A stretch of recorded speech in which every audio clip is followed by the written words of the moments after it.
silaturahim nomor satu adalah orang tua. Jangan putus sama mereka. Kalau antum orang tuanya di luar sana, di Jawa, di Sulawesi, kontak teman-teman sekalian. Masa antum kalau telepon sama teman bisa setengah jam ngobrol, tapi kalau sama orang tua 1 menit pun kita buru-buru. Kadang-kadang ibu kita telepon, ayah kita telepon, sudah ya, tutup langsung buru-buru. Saya ada kerjaan. Tapi kalau teman partner bisnisnya telepon, padahal harus diketahui teman-teman sekalian, ada seorang syekh di Saudi memberikan pelajaran kepada kita. Ada beberapa kisah ya, diantaranya ada 2 kisah saya angkat di sini.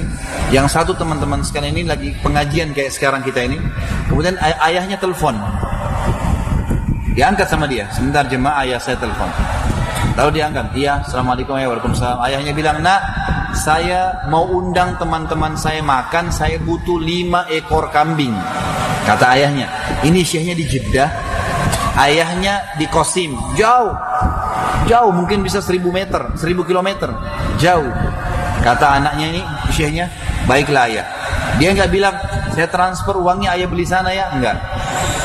Ditutup telepon sama dia, diberhentiin pengajian, dia pergi ke penjual kambing, dia sewa mobil pick up, dibeli 5 kambing, disetir sendiri, bawa ke sana, kasih ayahnya, ini ayah, kambingnya ayah pesan, salaman pulang lagi. Bet bagaimana mereka bakti dengan orang tuanya. Yang satu lagi ditelepon di pengajian nih, ibunya telepon, nak, ibu lagi perlu nak. Dia nggak bilang, maaf ibu saya lagi pengajian nggak? Baik ibu, tutup. Jemaah, ibu saya lagi butuh sama saya, pengajian saya tutup. Kafatul majlis pergi, bubar. Langsung dia pergi ke ibunya, penuhin kebutuhan ibunya. Itu saking tahunya mereka tentang bakti orang tua. Dan teman-teman sekalian, coba gunakan, maksimalkan kalau mereka masih hidup. Apa salahnya kalau antum memberikan samponya, memberikan odolnya, memberikan sabunnya? Saya berbagi teman-teman sekalian. Saya punya ayah, alhamdulillah sekitar 80 tahun masih hidup di Makassar ya. Saya sangat bersyukur karena beliau masih hidup. Ibu saya sudah meninggal dari tahun 79. Saya masih 4 tahunan waktu itu.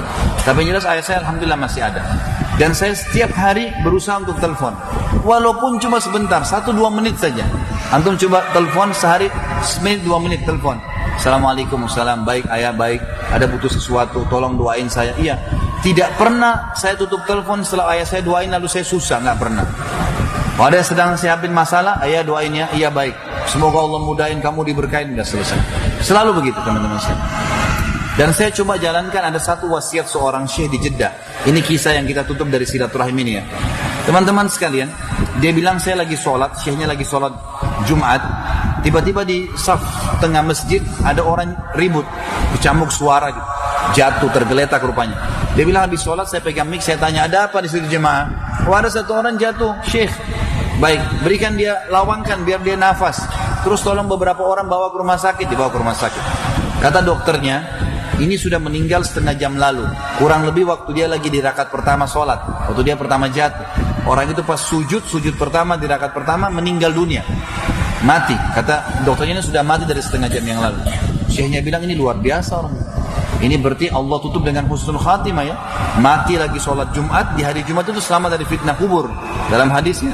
Terus yang kedua sujud lagi, husnul khatimah. Terus adiknya datang jemput jenazah kakaknya, langsung syekhnya bilang, saya mau mandiin jenazah kakakmu ya, karena saya anggap ini penghormatan. Dia datang jauh-jauh ke masjid saya, mati lagi dalam keadaan begitu. Nah silakan, adiknya bilang silakan, malah penghormatan buat kami syekh mau mandikan. Dimandikanlah.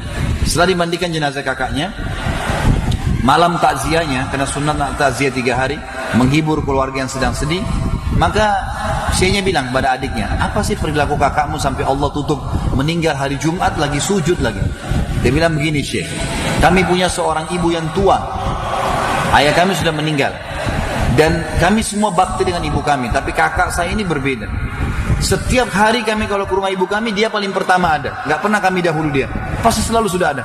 Sudah dia laki-laki ya, dia rapiin bajunya di lemarinya, dia yang ambilin minumannya, disisirin rambutnya, dia yang perhatikan samponya masih ada atau sabunnya atau sudah habis, selalu.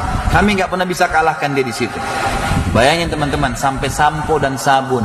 Berapa banyak orang di antara kita merantau, dia nggak hubungin orang tuanya kecuali pada saat mau mudik saja.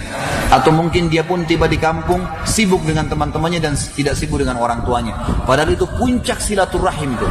Penyebab rezeki antum di orang tua. Baru masuk kerabat-kerabat terdekat. Kontak mereka, hibur mereka, minta didoakan teman-teman sekalian.